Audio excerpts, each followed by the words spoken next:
Boa tarde, meus amados irmãos, graça e paz do Senhor Jesus. Louvado seja sempre o nome do Senhor. O apóstolo Paulo está nos ensinando a viver segundo a graça da nova vida em Cristo Jesus. É o que nós estamos vendo em Romanos capítulo 12. Vimos que ele já nos ensinou tanto a viver para a glória de Deus com aquilo que Deus nos deu, e vimos também como ele nos conduz a uma vida de amor verdadeiro. Algo que é importante, importantíssimo, porque o primeiro, segundo, terceiro grandes mandamentos da palavra do Senhor são exatamente sobre o amar segundo a vontade de Deus. Mas ele continua, e são questões bem práticas. E ainda em Romanos capítulo 12, agora a partir do versículo 12, ele diz o seguinte: regozijai-vos na esperança, sede pacientes na tribulação, na oração perseverantes, compartilhai as necessidades dos santos, praticai a hospitalidade. O texto continua, mas antes de nós prosseguirmos, devemos observar que o apóstolo Paulo, que é sempre muito prático nas aplicações, ou seja, ele não aplica de uma forma geral, ele aplica de acordo com as situações, ou seja, ele realmente observa a realidade da igreja e pega o conhecimento que ele tem sobre a vida da igreja e traz as aplicações. É algo que todo pastor deve fazer, e como nós já dissemos em outro momento, isso não tem nada a ver com o que chamam de sermão, de carapuça, e aquilo que normalmente algumas pessoas não gostam, de ouvir uma pregação que tem aplicações relacionadas à realidade dela.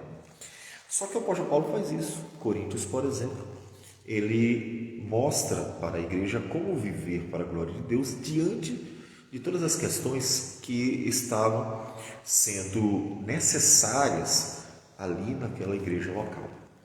E aqui parece que o apóstolo está ciente de algumas lutas e dificuldades dos cristãos. Bem, eles estão no coração do império. E estando no coração do império, parece que a questão política, as lideranças, talvez até as pessoas mais abastadas, ou seja, aqueles que tinham algum poder e riqueza, causavam alguns danos. Lembre-se que os judeus foram expulsos de Roma.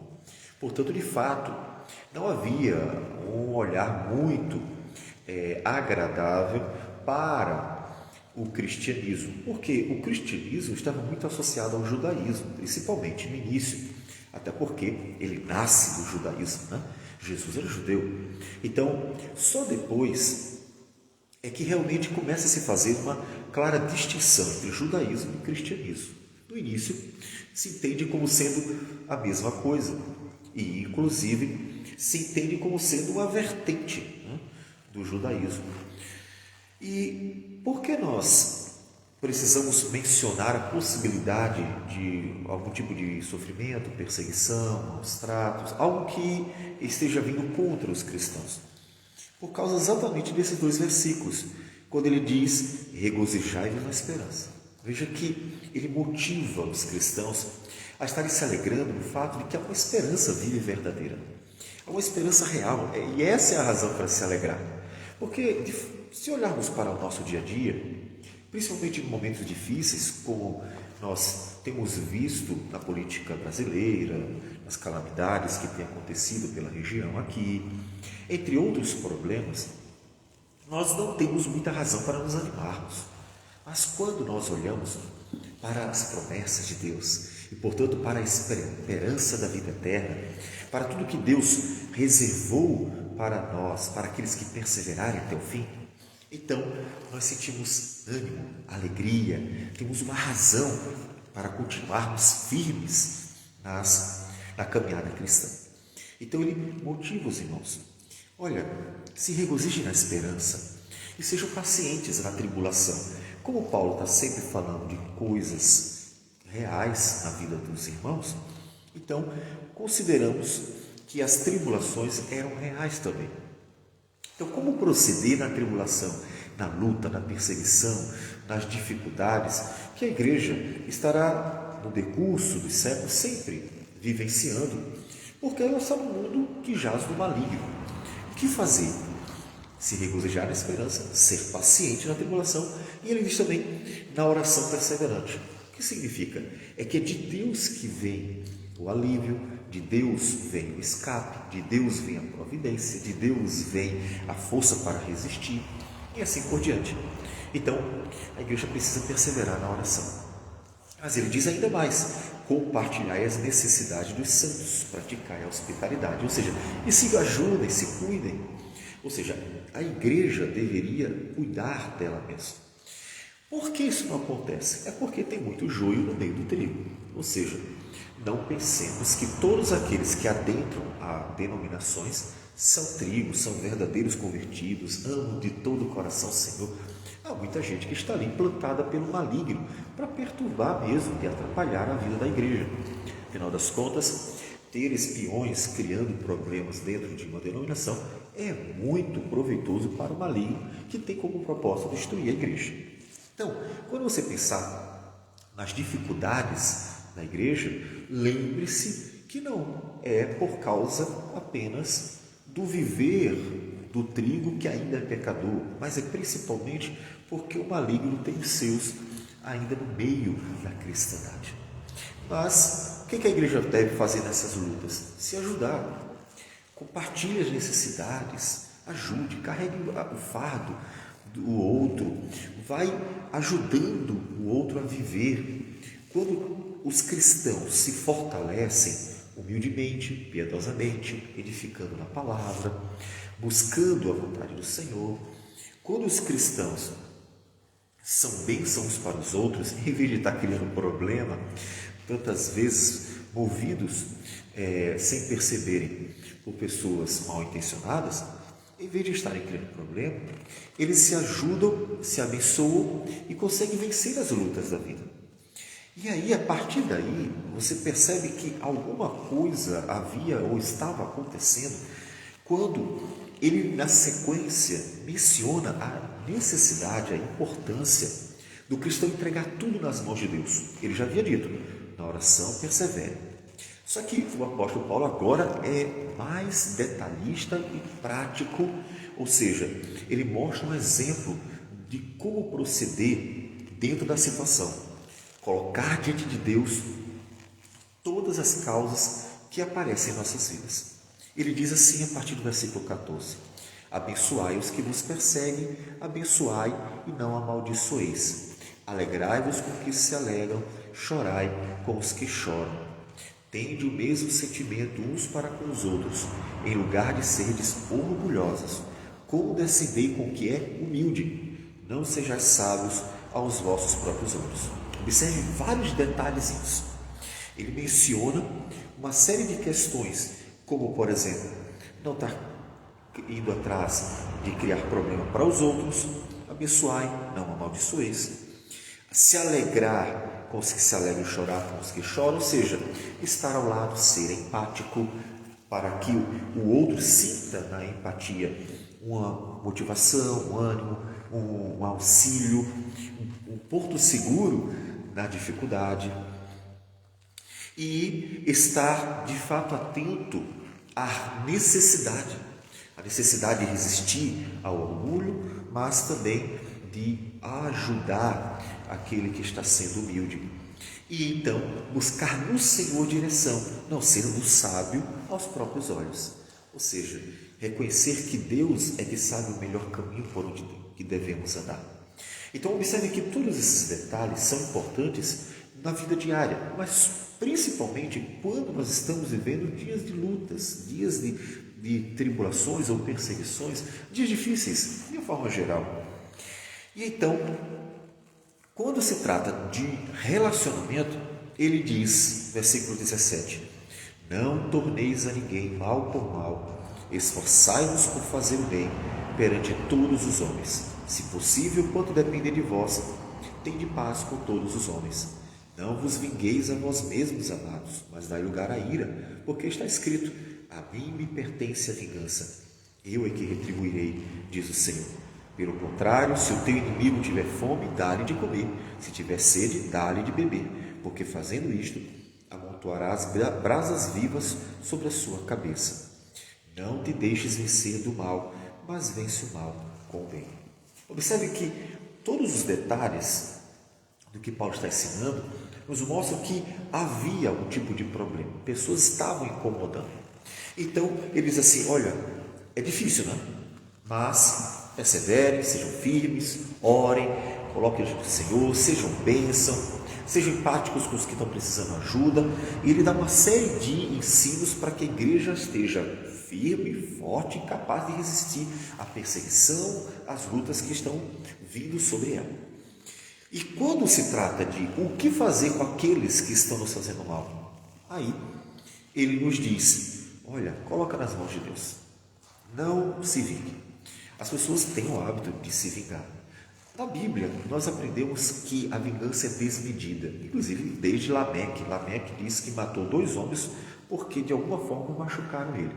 Veja que a vingança é sempre desmedida. As pessoas, quando querem fazer, entre aspas, justiça com as próprias mãos, que é a vingança, elas costumam dar ao outro, ou retribuir ao outro mal, com muito maior força do que o que receberam.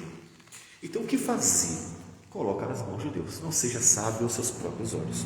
Entrega nas mãos do Senhor. Senhor, vê o que estão fazendo. Vê maus tratos, vê a perseguição, vê a injustiça, vê a desonestidade, vê a maldade, vê o que estão fazendo, Senhor Deus.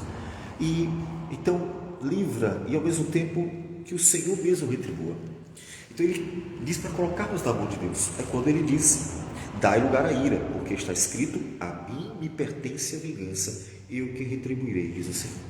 Quando ele diz, dai lugar à ira, ele está dizendo, entrega nas mãos do Senhor, porque a justa ira divina é sempre na medida certa. Deus julga tudo com equidade, com retidão, então ele não vai falhar, ele não vai jogar nem para mais, nem para menos. Deus sempre faz tudo na medida certa. E por isso colocamos nas mãos do Senhor. Senhor, dá na medida certa, porque o Senhor é justo. Observe que assim, não só nós vemos o operar de Deus a favor dos seus filhos, como também nós vemos a glória de Deus, porque Deus manifesta a sua glória. Às vezes, usando a natureza, para glorificar o seu nome e mostrar a sua justa ira sobre os ímpios. Às vezes, ele fará isso entre pessoas e por meio de pessoas. E dessa forma, Deus é engrandecido. Observe que sempre o propósito tem que ser a glória de Deus. É a única forma de as coisas funcionarem de forma boa, perfeita e agradável. Então, entrega nas mãos do Senhor. E aí, o que eu faço? Bom, além de orar, perseverar, ser paciente, você faz. Se o teu inimigo tiver fome, dá-lhe de comer. Se tiver sede, dá-lhe de beber. Ou seja, continue sendo bênção, continue servindo, continue sendo um instrumento para a glória de Deus, continue fazendo a vontade do Senhor, continue. Ou seja, não perca o foco. Por quê? Porque os maus tratos e suscitando em nós o desejo de justiça, costuma desviar os nossos olhos, porque passamos a ver aquilo que estão fazendo contra nós. Então ele diz assim, continue sendo bênção, continue fazendo a vontade do Senhor. Enquanto isso, entrega nas mãos de Deus. Deus fará justiça, Deus glorificará o seu nome. E desse jeito, amontoará as brasas vivas sobre a sua cabeça. O que ele quer dizer com amontoar brasas vivas sobre a cabeça? Nós encontramos isso tanto no livro de Provérbios quanto em Salmos. É uma referência à ira divina sobre o inimigo, porque a brasa viva sobre a cabeça não é de quem está esperando no Senhor, é do outro. Ou seja, observe que ele diz, teu inimigo tiver fome, ou seja, usa a segunda pessoa, ele está falando contigo. Você deve tratar dessa forma os teus inimigos. E quando ele se refere a brasas vivas, ele usa a terceira pessoa, sua cabeça, a cabeça deles, né? A cabeça do adversário.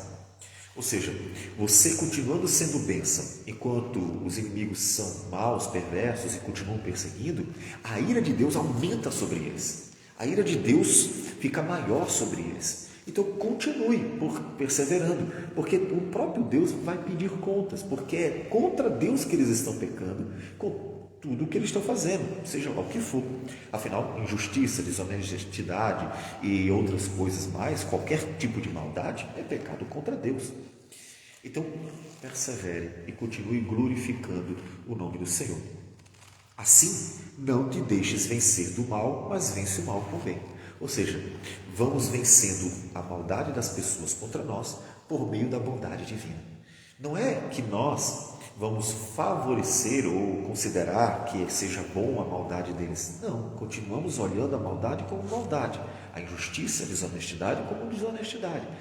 Mas, ao mesmo tempo, nós glorificamos a Deus ao agir de acordo com o próprio Deus. Lembrando Cristo, não foi assim que Jesus fez? Foi até a cruz, fez o bem o tempo inteiro, não fez mal a ninguém, inclusive fariseus, saduceus, sacerdotes, nenhum deles viram de Jesus qualquer maldade.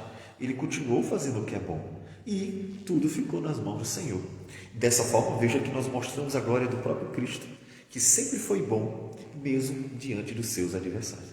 Então, assim a igreja se fortalece e a igreja glorifica a Deus. E Deus glorifica seu nome na igreja, porque ela espera em Deus todas as coisas. E é assim que a gente vive nas lutas e dificuldades da vida. Vamos orar ao Senhor.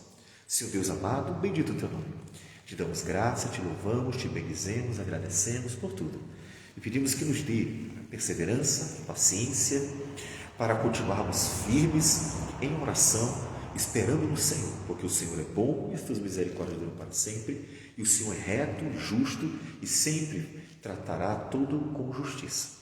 E nós assim aguardamos de ti toda a justiça, certos de que, ó Deus, é pelos méritos de Cristo Jesus que nós assim podemos orar. Então, que o Senhor seja glorificado em nossas vidas, que o Senhor abençoe a tua igreja e o Senhor seja engrandecido em nós. É o que nós pedimos. Em nome de Jesus. Amém. Sim. Deus abençoe a todos e tenham um bom restante de dia.